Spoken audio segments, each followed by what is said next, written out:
नमस्कार बंधुरा पियुर किचेने सकलके स्वागत। तो आज के एक नतून रान्ना निये चले एसेछि, सेटा सम्पूर्ण आमार निजेर मनेर मतो करे तैरी करेछि, सेटाई आमि तोमादेर साथे शेयार करब। आमार काछे जा जा छिलो ताई दिয়েই करेछि। तो एर आगे पनिर रेसिपिते एक बोन आमाके कमेंट करेছে, आमार भिडियो प्रथम देखे फार्स्ट कमेंट करेছে। बोनेर এই कमेंट देखे आमार सत्यि खूब भालो लेगेছে। बोन तुमी आमाके सापोर्ट करेছো, आमार रान्ना नाकि तोमार भालो लागे, तुमी आमार काछ थेके रान्ना शिखते चाও। এটা শুনে সত্যি আমার খুব ভালো লেগেছে যে আমি নাকি সত্যি খুব ভালো রান্না করি আর তুমি আমার কাছ থেকে রান্না শিখতে চাও। বোন, আমিও তোমার পাশে রয়েছি, তুমিও আমার পাশে থেকো আর আমাকে এইভাবে সবাই কমেন্ট করো, তাতেই আমার ভালোভাবে লাগবে আর আরও ভিডিও নতুন নতুন তোমাদের কাছে শেয়ার করব। চলো শুরু করা যাক। নিয়ে নিয়েছি সাদা জিরা, বাদাম, কাজু বাদাম, এলাচ, কাস্তুরি মেথি, পোস্ত, দিয়ে দিচ্ছি টমেটোকে একটু কুচি কুচি করে নিয়েছি ছোটো ছোটো করে। তারপর দিয়ে দিচ্ছি কাঁচা লঙ্কা, আদা, দিয়ে দিচ্ছি কারি পাতাটাকে পেস্ট করে নেবো। তো টক দই দিয়ে দিয়েছি একটুখানি। তারপর দিয়ে দিচ্ছি চারমগজটাকে আমি ভালো করে ধুয়ে নিয়েছিলাম। দিয়ে দিচ্ছি নারকেলটাকে আমি ছোটো ছোটো করে কুচি করে নিয়েছিলাম। সমস্ত কিছু দিয়ে একটা পেস্ট তৈরি করে নেবো। এখানে আমি আর কোনো জল অ্যাড করছি না। তারপর বসিয়ে দিচ্ছি কড়াতে দিয়ে দিলাম সাদা তেলটা গরম হয়ে গেছে। পনিরটা ধুয়ে আগে থেকে নুন হলুদ মাখিয়ে রেখেছিলাম, দিয়ে দিচ্ছি কড়াই, দিয়ে ভালো করে ফ্রাই করে নেব। তো হালকা হালকা করে আমি লাল লাল করে ফ্রাই করব।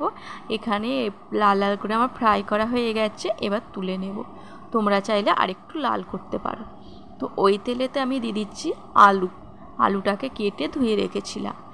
আলুটাকে দিয়ে একটুখানি নুন একটুখানি হলুদ দিয়ে দিচ্ছি, দিয়ে ভালো করে ভেজে নেব। একটা ঢাকা দিয়ে দেব। ঢাকাটা আমার মিনিট 5 ছিল, গ্যাসের ফ্লেমটা লো ফ্লেমে ছিল। আলুগুলো তাতে ভালো করে সিদ্ধ হয়ে যাবে আর লাল লালও হয়ে গেছে। দেখতেই পেয়েছো, একটা আলু তুলে দেখালাম সিদ্ধ হয়ে গেছে। তো এখানে আমার 50%-এর উপর সিদ্ধ হয়ে গেছে। আলুটা তুলে নিয়েছি। তারপর ওই তেলে দিয়ে দিলাম তেজপাতা, এলাচ,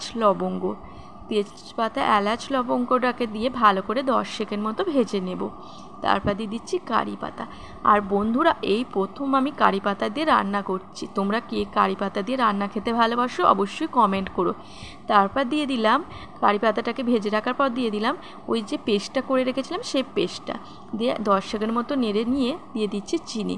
তারপর দিয়ে দিলাম হলুদ গুঁড়ো হাফ চা চামচ, লঙ্কার গুঁড়ো হাফ চা চামচ, কাশ্মীরি লঙ্কার গুঁড়ো হাফ চা চামচ, গরম মশলার গুঁড়ো হাফ চা চামচ, নুন হাফ চা চামচ, কাঁচা লঙ্কা 2 থেকে 3টে।